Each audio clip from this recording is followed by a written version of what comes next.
Abdomen, Chapter 10, Part 2. Renal parenchyma. A coronal section of a kidney reveals three distinct regions: the cortex, the medulla, and the pelvis. The granular-looking outer region, the renal cortex, extends from the renal capsule to the bases of the pyramids and into the spaces between them. The cortical extensions passing between the renal pyramids are called renal columns or columns of Burton. Renal columns or columns of Burton. Deep to the cortex, the renal medulla exhibits triangular or cone-shaped tissue masses called medullary or renal pyramids. The broader base of each pyramid faces the cortical area.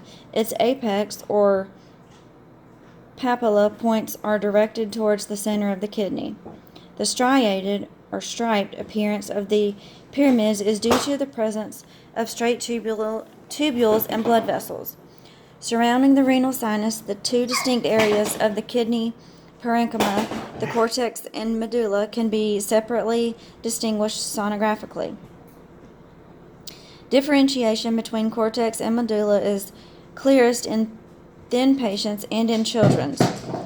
The corticomedullary junction is recognized by discrete, high-level, comma-shaped specular echoes from the arcuate vessels and the inward extensions of the column of Burton. The arcuate arteries are identified arching over the tops of the pyramids and serve as a marker for evaluation of cortical thickness. Renal cortex. The normal adult renal cortex is homogeneously echogenic.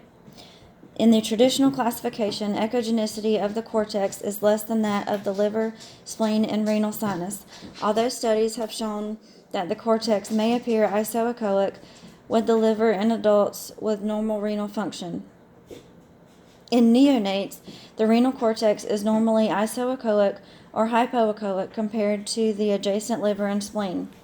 In older children, the echo pattern of the cortex should be similar to that of adults. The echogenic comparison can only be made at the same depth and is valid only in the absence of hepatic or splenic disease. Scanning through a bile-filled gallbladder lying anterior to the kidney should be avoided, as it may artificially enhance cortical echogenicity.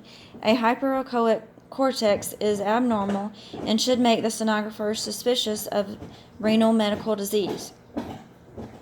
Renal medulla. The inner portion of the renal parenchyma, called the medulla, contains the medullary pyramids separated by the columns of Burton described previously. Sonographically, the medullary pyramids are cone-shaped or heart-shaped and are hypoechoic relative to the cortex. The medullary region is larger in children. The diuretic status of the kidney affects the detectability and sonographic characteristics of the medulla. With increased diuresis, the medullary pyramids become more prominent, anechoic, and more readily visible. Renal sinus. The renal sinus is imaged as an intense, compact zone of homogeneous central echoes within the kidney's sinus. The echo intensity is caused primarily by hilar adipose tissue and secondarily by blood vessels in the collecting system. The echo amplitude results from the inherent scattering properties of fat cells and is not attributable to coexisting fibrous tissue septa. If renal sinus fat is minimal and is in infants, the central renal complex is less echogenic. In obese patients or patients with renal sinus lipomatosis, the central renal complex appears as an enlarged central echogenic complex. An anechoic to hypoechoic mass lesion or a densely echogenic region with splaying of infundibular structures secondarily to the increase in surrounding fat. When two lobulations of renal sinus fat are identified, a bifid renal pelvis or a double intrarenal collection system should be suspected. The earliest renal sinus architectural change resulting from any infiltrative disease process, regardless of cause, is uneven widening of the interlobar septum. Renal pelvis. The renal pelvis is a large cavity medial to the hilus. Flat and funnel shaped, it is continuous with the ureter, leaving the hilus. The papillae of the renal pyramid project into a cup-like chamber at the edge of the pelvis called the minor calyces. The 8 to 18 minor calyces join together to form 2 or 3 major calyces. The calyces collect urine which drains continuously from the papillae and empties into the renal pelvis. Proximal ureter. From the renal pelvis, urine flows into the epithelium-lined fibromuscular ureters, which are approximately 25 to 30 centimeters long and 6 millimeters in diameter. The smooth muscle wall of the calyces, pelvis, and ureters contracts rhythmically and prepares urine by peristalsis to the bladder to be stored. Visualization of the collecting system and even the vessels in this area will depend on hydration and diuresis. When imaged in a transverse section, 2 echogenic interfaces are sonographically detectable. The proximal ureter is often sonographically identifiable as an anechoic structure emerging from the anteromedial renal pelvis posterior to the main renal vessels with a caudal course. Anatomic variations. Dromedary hump. A common renal variation called a dromedary hump is a local bulge of the lateral border of the kidney. The alteration in contour may mimic renal neoplasms. To distinguish bulges from an abnormal mass, document the location along the lateral renal border and demonstrate that the echogenicity of the focal widening is similar to that of the remaining cortex. Junctional parenchymal defect. The junctional cortical defect or junctional parenchymal defect or interpeduncular junction defect is a common normal variant that produces a wedge-shaped hyperechoic defect in the anterior aspect near the junction of the upper and middle thirds of the kidney. The anomaly is a remnant of the junction of reniculi, an incomplete embryologic fusion of the upper and lower poles, which occurs most often on the right kidney but can also occur on the left. It can be differentiated from a pathologic process such as a renal scar or angiomyolipoma by its location and well-defined triangular shape. Hypertrophied column of Burton. A mass effect may be produced by hypertrophy of the renal column of Burton. This common anatomic variant occurs when a double layer of renal cortex is folded toward the center of the kidney. It is usually located in the middle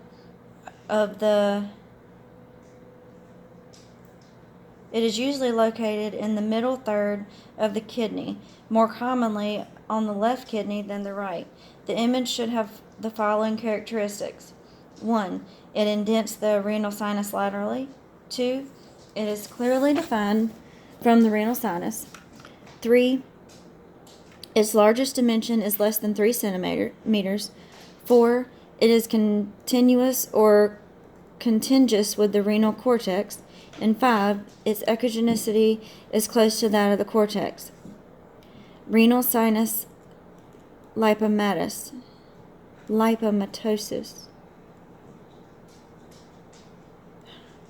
Renal sinus lipomatosis or fibrolipomatosis excessive fatty infiltration of the renal pelvis can be seen as an anatomic variant common in the 6th and 7th decades of life, associated with obesity or a disease process that causes parenchymal atrophy or destruction.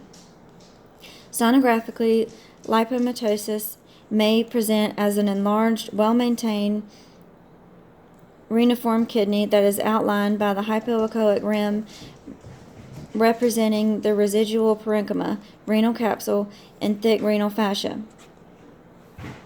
The sinus echo appearances are variable. 1. An enlarged central echogenic complex.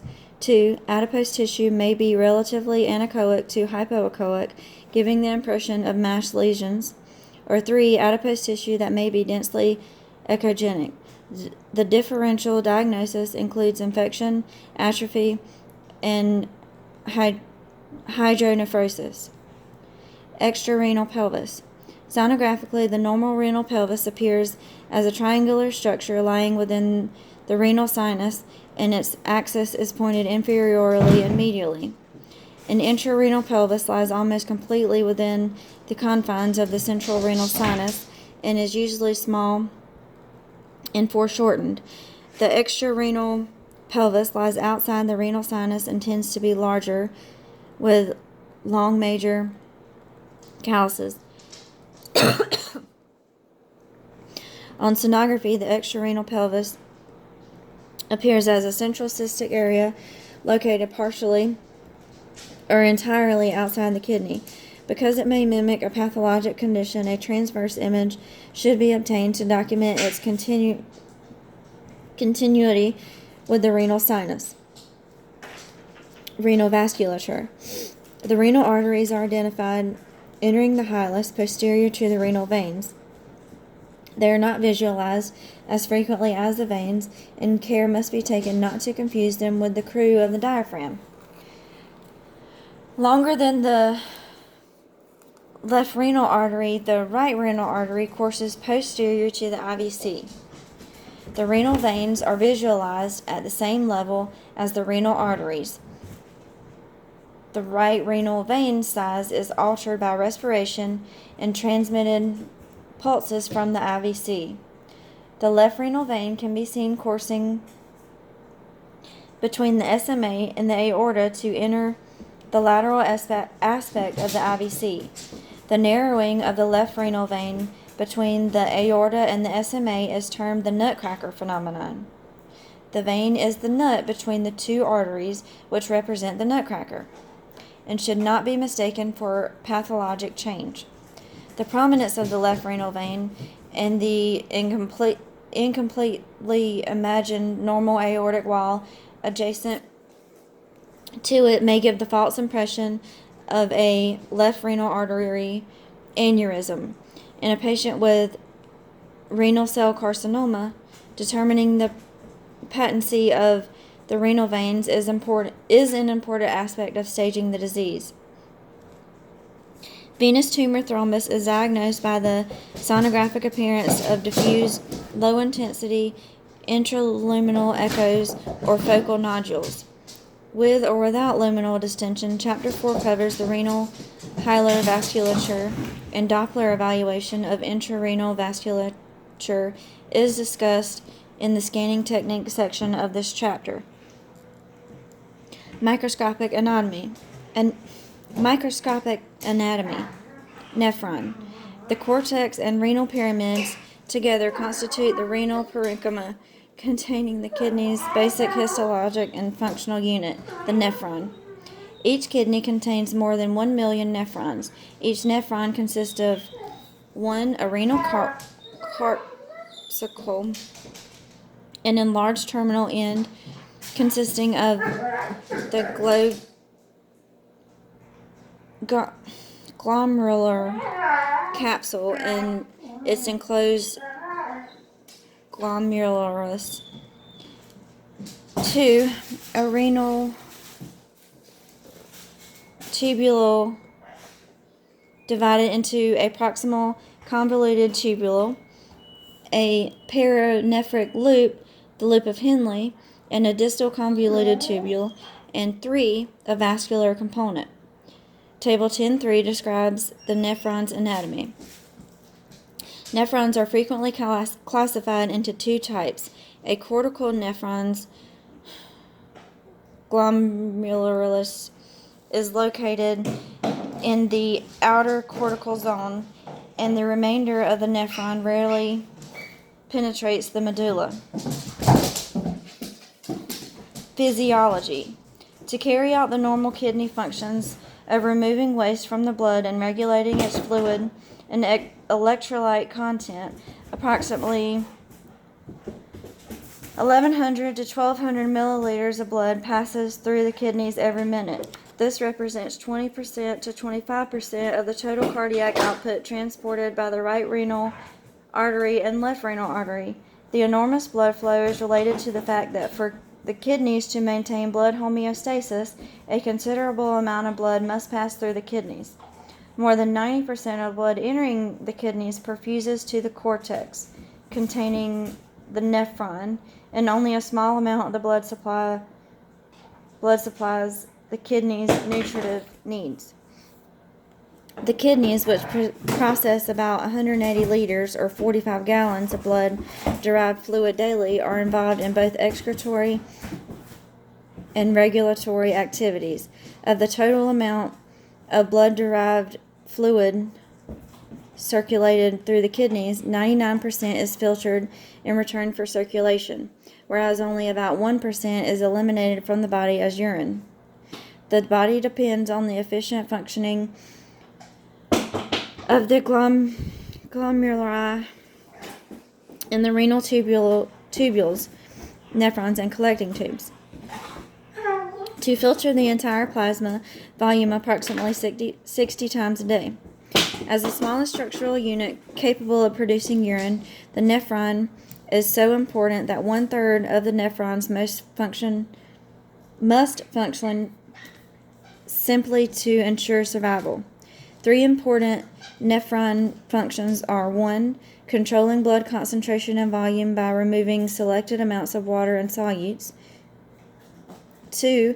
Helping to regulate blood pH. And 3. Removing toxic waste from the blood. The three processes involved in urine formation and the simultaneous adjustment of blood composition are described in Table 10.4. Antidiuretic hormone, or ADH, secreted by the posterior pituitary, increases the water permeability of the collecting tubule segments. Facultative reabsorption. By enlarging the pores so that water passes easily into the interstitial spaces.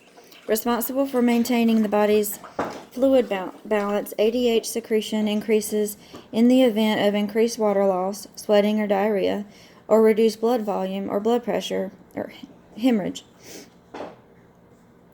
Aldosterone increases the rate of tubular resorption of sodium and produces a concurrent loss of potassium.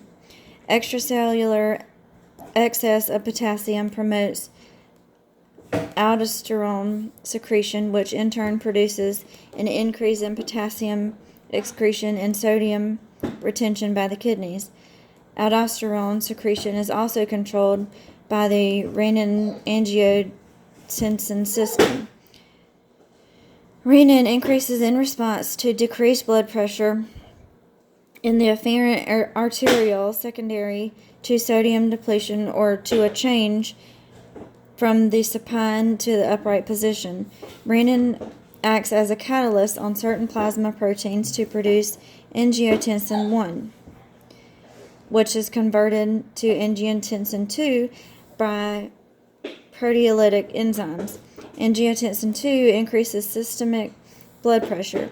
By acting as a potent vasoconstrictor, it increases peripheral resistance and causes increased blood pressure. And by increasing the rate of aldosterone secretion and tubular reabsorption of sodium, it increases the kidney's ability to retain water and to produce a small volume of concentrated urine. In response to the increased volume of filtrate and increased sodium chloride, renin secretion decreases.